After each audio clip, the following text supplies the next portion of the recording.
안녕하십니까. 한반도 안보전략연구원 부원장 박성황입니다. 제가 이 앞전 유튜브에서 후쿠시마 원전 괴담으로 우리가 10년을 허송세월을 보냈다는 걸 말씀드렸습니다. 그러면은 이 원전 괴담을 우리가 이 시점에서는 끝내자. 그런데 왜 이게 끝내야 되고 우리가 다음에 보다 이와 같은 가짜뉴스에 휘둘리지 않고 원전 산업에 대해서 우리가 다시 재정립해서 빨리 궤도에 올려야 되느냐, 그 문제에 대해서 좀 더 심각하게 우리가 살펴볼 필요가 있습니다. 원자력 발전소, 원전에 대해서 원전 정책을 계속 유지를 해 나가냐, 아니면 탈원전으로 나가야 되느냐.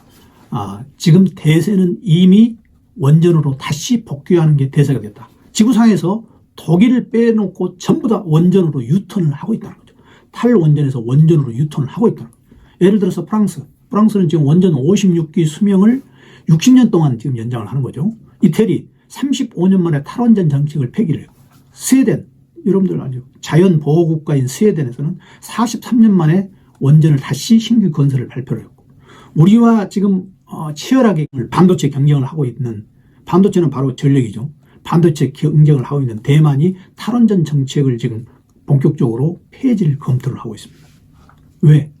반도체 전력이 많이 필요한데 전력난이 지금 가중되고 있기 때문에. 자, 독일은 그런데 왜 탈원전 정책으로 나가느냐? 이 부분에 대해서 말씀드리겠습니다. 독일만의 특별한 사정이 있습니다. 원래 독일이 핵발전소 20기로에서 전력의 30%를 공급받고 있는 나라였는데 1986년에 체르노빌 사건이 났죠. 체르노빌 사건이 일어나고 나서 독일에서는 기민당과 사민당이 주로 정권을 교체를 왔다 갔다 하는데, 이 기민당과 사민당이 계속적으로 환경 문제에 대해서 대립을 하게 됩니다. 그런데 이 사민당이 녹색당하고 늘 연합을 해가지고, 사민당이 숫자가 부족하기 때문에 녹색당과 연합을 해서 기민당과 대립을 하는데, 이 녹색당이 바로 환경 제1주의라는 거죠. 그래서 사민당 녹색당 연립정부 이후로 탈원전 정책을 계속적으로 시행을 하게 됩니다. 그러니까 정치적인 어떤 이유가 있었다는 거죠.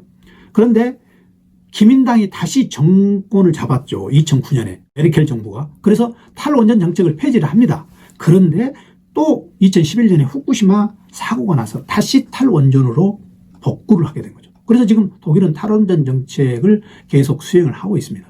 자, 그런데 독일 이외의 다른 모든 국가의 원전 정책을 보면 중국은 2035년까지 원전 150기를 지금 신규 건설을 하고 있죠. 일본도 다시 원전 정책으로 돌아오고, 인도 원전 21기 추가, 또 영국 SMR, 그러니까 소형 모듈이죠. 소형 모듈 4세대 원전, 러시아 원전 30기, 프랑스 아까 말씀드렸고, 또 미국도 지금 다시 기존 원전의 SMR을 지금 계속 보강을 하고 있습니다. 이런 다른 나라 사례를 보면 원전 정책으로 다시 환원했다는 거죠. 그러니까 후쿠시마 원전 사고가 일어난 일본은 그럼 어떻게 되는가? 우리가 조금 더 비중 있게 살펴볼 필요가 있습니다.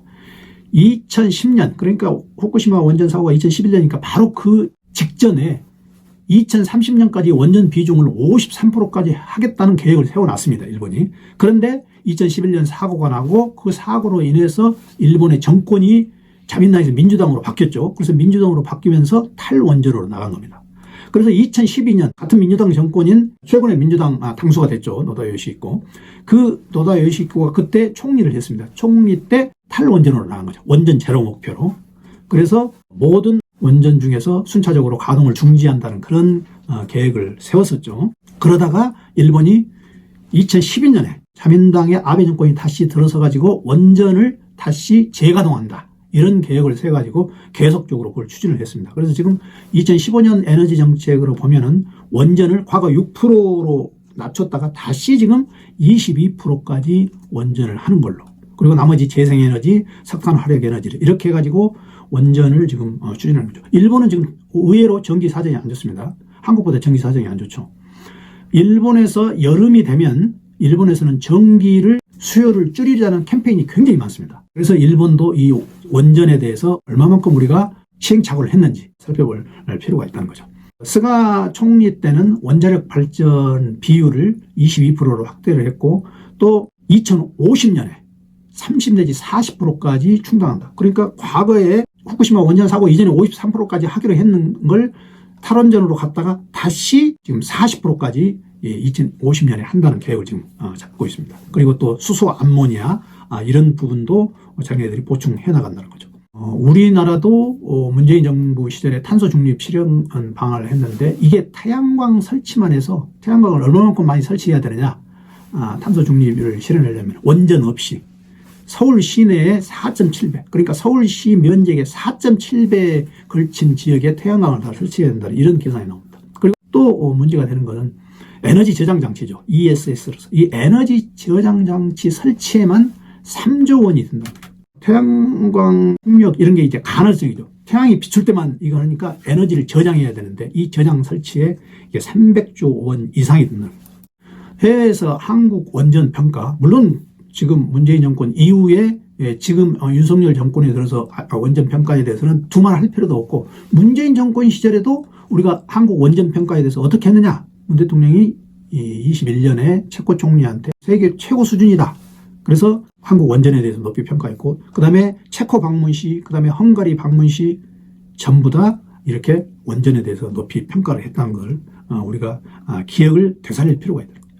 그래서 지금 UAE 문재인 정권 시절에 원전이 UAE가 우리가 수주를 했고 그 다음에 지금 윤석열 정권 시절에 지금 체코 원전을 지금 수주를 했는데 이게 왜 우리가 원전에서 재산성이 있느냐 이거죠. 그런데 그게 이제 과학적으로 따져보면은 킬로와트당 설비 비용이 프랑스는 8,000달러, 미국은 8,500달러인데 한국은 4,000달러로 건설비가 절감이 된다는 거죠. 그래서 우리 원전이 이번에 체코 수주에서 수주를 하게 된다는 거예요. 그러니까 한국이 이 원전에 지금 또 유리한 다른 주변 환경 중에 뭐가 있냐면은 미국은 이미 원전 산업 생태계가 지금 망가진 상태입니다. 그래서 그리고 또는 한국은 계속 박정희 정부 시절부터 계속해서 원전에 대해서 강조를 해와가지고 원전 사업을 계속 지속을 해왔었죠. 거기에 또 우리 건설 사업에 우리가 장기를 가지고 있기 때문에 이 원전 플러스 건설을 해가지고 건설 비용이 훨씬 우리가 프랑스, 이제 지금 가장 한국 외에는 가장 원전에서 유리한 고지를 지금 점령하는 나라가 프랑스인데 프랑스보다도 많이 우리가 절감을 할 수 있다는 그런 얘기입니다. 자, 그러면은 우리가 이제 원전에 대해서 살펴봤는데 원전 사고가 안 일어난다는 보장은 없다. 그런데 우리한테 가장 중요한 건 뭐냐면 중국에서 원전 사고가 일어나면은 우리는 너무너무 대책이 없다는 거죠. 지금 중국은 원전을 300기를 만들 계획을 가지고 있습니다. 그런데 그 원전이 만드는 데가 어디냐? 전부 다 황해 쪽이죠. 중국의 동부. 그러니까 중국 동부에서 원전 사고가 일어나면은 그 피해가 고스란히 한국으로 전달이 된다는 겁니다. 그래서 우리가 빨리 이 중국 원전의 위험성에 대한 어떤 제도적 장치가 필요하다. 우리가 여기서 한 가지 짚어볼 건 이거 있습니다. 일본에서 후쿠시마 원전 사고가 일어나면 그게 태평양으로 흘러가죠. 동쪽으로. 중국에서 원전 사고가 일어나면 이게 한국으로 피해를 미치고 한국에서도 동해 쪽에 있는 원전에서 사고가 일어나면 그게 바로 일본으로 피해가 가는 거죠. 그런데 우리가 이번에 후쿠시마 오염수에 대해서 일본 정부에 굉장히 혹독하게 여러 가지를 주문을 했죠. 우리도 그 뒤후과를 조금 염려해 둘 필요가 있다는 겁니다. 중국의 탄소 중립. 그러니까 중국은 2030년까지 탄소 배출량을 정점을 이루고 또 2060년에 탄소 중립을 한다고 해서 이게 바로 이 탄소 중립 정책은 바로 원전 확대 정책하고 똑같다는 거죠. 중국이. 원전의 장점은 여러분들이 너무너무 잘 아실 거죠. 그런데 이제 이 원전의 장점보다는 제가 최근에 문제의식을 가지고 봐야 될 게 있습니다. 우리가 전력을 공급하는데 여러 가지 우리 국내에 님비 현상이 일어나고 있습니다. 그래서 이 님비 현상을 빨리 우리가 바꿔야 된다는 거죠. 예를 들면 이렇습니다. AI, 그 다음에 전기차, 반도체 클러스터, 여기에는 전력하고 물이 필수입니다. 물론 뭐 주변에 인력도 있어야 되지만 이거는 이제 우리가 사회 주변 환경 문제고 가장 중요한 게 전력과 물인데 이 전력 문제에 있어서 우리나라는 지역주의가 너무 심화해가지고 굉장히 힘들다는 거죠. 예를 들면은 21년 걸려가지고 40km 송전선을 이번에 건설한 사례가 있습니다. 2003년에 계획이 수립이 됐는데 2012년에 중국 목표였는데 원래 21년이나 걸려서 송전선 40km 건설하는데 이렇게 많은 시간을 걸려서 우리가 과연 어떻게 종합적으로 앞으로 반도체 중흥에 매진을 할 수 있는가. 지금 당진 화력발전소 송배 전망도 지금 31건 중에서 26건이 지금 지연된 상태입니다. 여러 가지 문제가 있죠. 원자력의 어떤 중요성, 특히 이제 에너지 안보 측면에서는 이번에 이제 LNG가 러시아 우크라이나 전쟁 이후로 엄청나게 부족해가지고 푸틴이 유럽에 얼마나만큼 큰 소리를 했던가 우리가 좀 잘 알고 있잖아요. 그리고 푸틴 논문이 뭐냐면은 에너지가 국제정치를 좌우한다는 그게 푸틴의 논문이었습니다.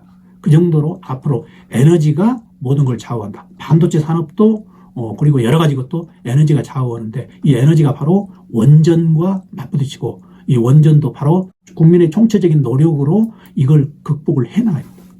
앞으로 반도체 우리나라 국운을 좌우하는데 지금 TSMC에 계속 지금 밀려 있는 상황이죠. 우리가 지금 합심해서 문제를 해결할 부분이 여러 가지가 있습니다. 우리가 TSMC를 극복하는 방법. 첫째, 기술 혁신이 돼야 되죠. 그리고 주 52시간 제도, 이게 악법입니다. 또 전력을 공급을 해야 됩니다. 용수, 그중에 전력. 그 전력 중에서도 지금 원전이 아주 필요하다는 거죠.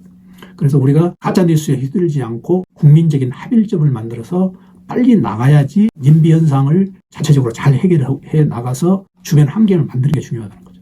그래서 오늘은 후쿠시마 원전 사고 가짜 뉴스를 반성을 하면서 우리가 앞으로 어떻게 해 나가야 되나 그 방법에 대해서 알아봤습니다. 시청해서 고맙습니다.